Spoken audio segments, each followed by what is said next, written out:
Formula kimia sebatian ion ni dibentuk daripada cation dengan anion. Jadi cation ni dia ada formula untuk ion-ion positif bermula dengan natrium, kalium, aluminium, zinc, magnesium, ferrum 2, ferrum 3. Ferrum 2 dengan ferrum 3 ni dia mempunyai Roman 2, Roman 3 sama dengan kuprum, kuprum ada 2.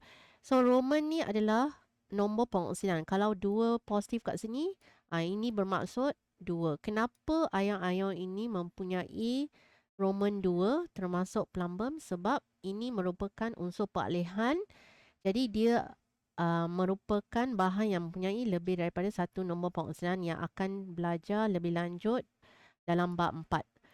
Okay, buat masa sekarang, oleh kerana ion-ion ni ada Roman 2, maka memudahkan kita tahu bahawa itu adalah nombor pengoksidaan untuk ion-ion tersebut. Dan bila namakan, pastikan ada Roman ini ditulislah. Contoh kalau nak tulis sebatian ion kuprum 2 oksida, kena tulis kuprum 2 oksida. Tidak boleh tulis kuprum oksida sahaja. Lagi satu, di sini ada beberapa ion yang kita kata polyatomic ion. Maksudnya ion tu ada lebih daripada satu atom. Macam amonium. Amonium ialah polyatomic ion sebab dia ada nitrogen dengan hidrogen.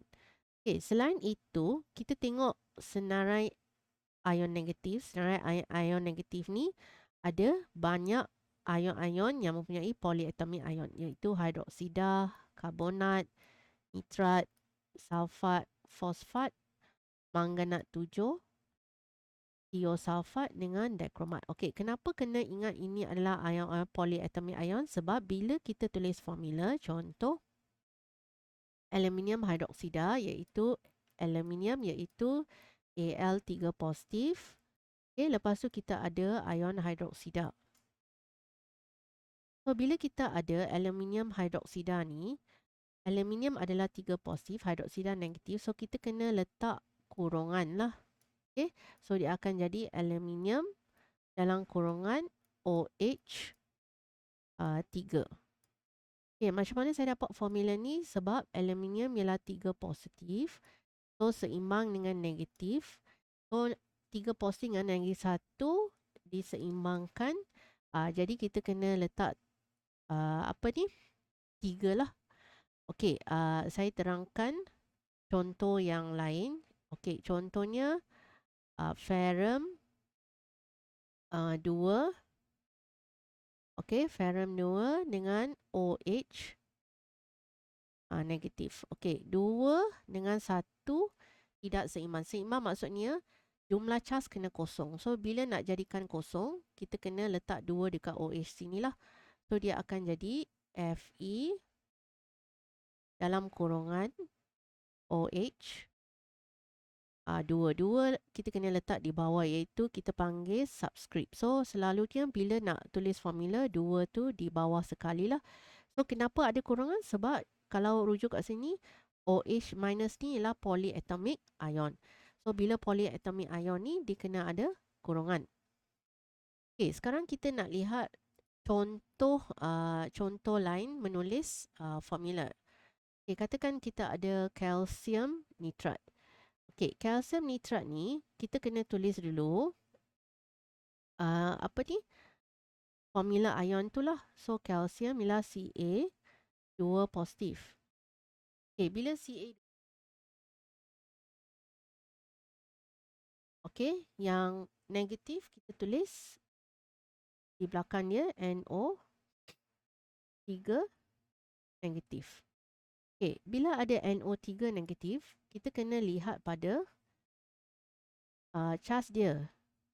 Okay, satu ialah positif 2, satu ialah negatif 1. So bila dia tak seimbang macam ni, sini 2, ni 1. So sini kena ada 2 ion negatif lah sebab nak seimbangkan. So bila ada 2 ion negatif, formula dia kena Ca, kalsium nitrat. So nitrat ni kena dalam kurungan sebab tadi saya dah kata nitrat ni ialah polyatomic ion. So NO3 kurungan 2. Okey, ini adalah formula kalsium nitrat. So bila tengok balik, Kenapa kena ada kurungan? Okey, rujuk balik yang ni. NO3 kan ialah polyatomic ion yang saya tanda tik. Semua yang saya tanda tik ni, dia kena ada kurungan kalau nilai dia adalah melebihi 1. So, jangan lupalah.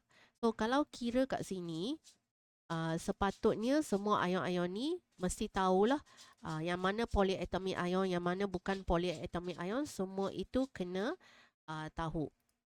Okay, sekarang kita teruskan contoh yang seterusnya. Aluminium hydroksida pula. Okay, aluminium hydroksida, kita ada Al. Okay, kita tulis Al. 3 positif, OH minus.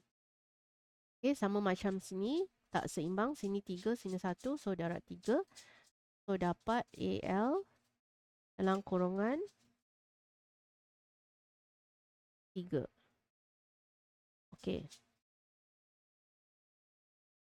Next, kita ada magnesium hydroksida. Okay. Macam biasa, Mg.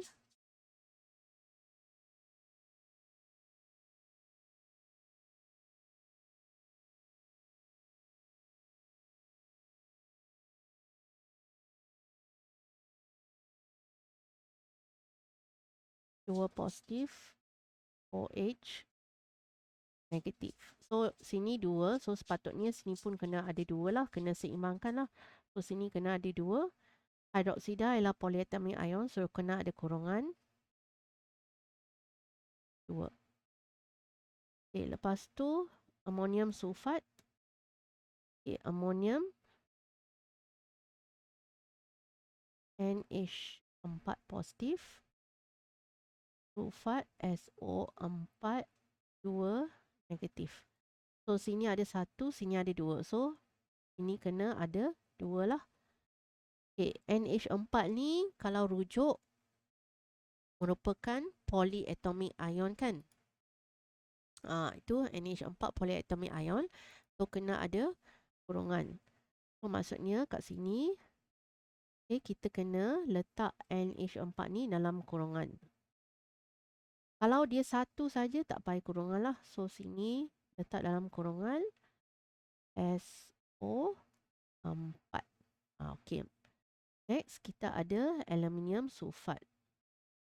Okay, aluminium sulfat pula aluminium Al 3 positif.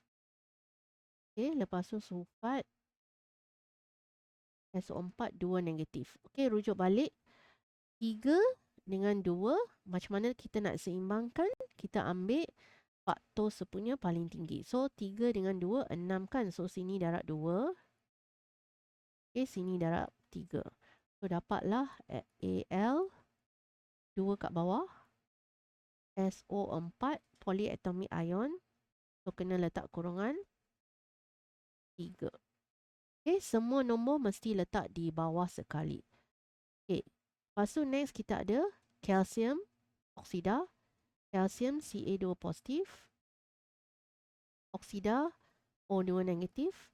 Okay, bila ada nombor yang sama, 2 dengan 2 sini, kita cancel. So, bila cancel, tulis balik sajalah. CaO. Okay. Lepas tu kita ada zinc nitrat. Okay, zinc Zn2 positif.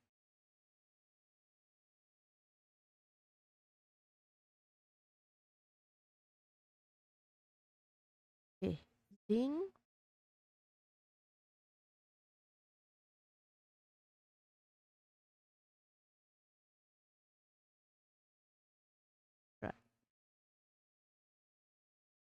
Okay, sini 2, sini nak seimbangkan kena letak 2. So, sini kena 2. So, tulis Zn kurungan, sebab nitrat ni ialah polyatomic ion. Kurungan 2 dekat bawah. Okay, next. Okay, ferrum 3 klorida. Okay, ini mudah saja sebab dia dah bagi tahu ferrum 3, so charge dia 3. So, Fe 3 positif, klorida Cl negatif. So klorida ni dia bukan polyatomic ion, so tak payah kurungan. Okay, so Fe Cl. Okay. Lepas tu cuprum nonitrat pula. Cuprum 2 positif. Sebab dia dah bagi 2 kan, so dia memang 2. Okay, nitrat NO3 negatif. Jadi Cu kena ada kurungan sebab dia polyatomic ion. NO3 kurungan 2. Okay, dan akhir sekali amonium karbonat. Okay, amonium karbonat and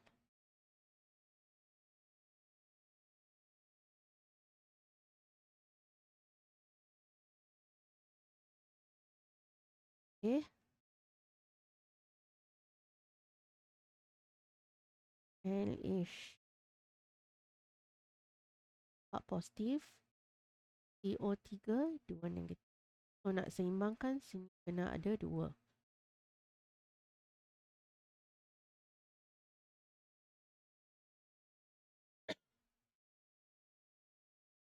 Okey, itu saja. Terima kasih.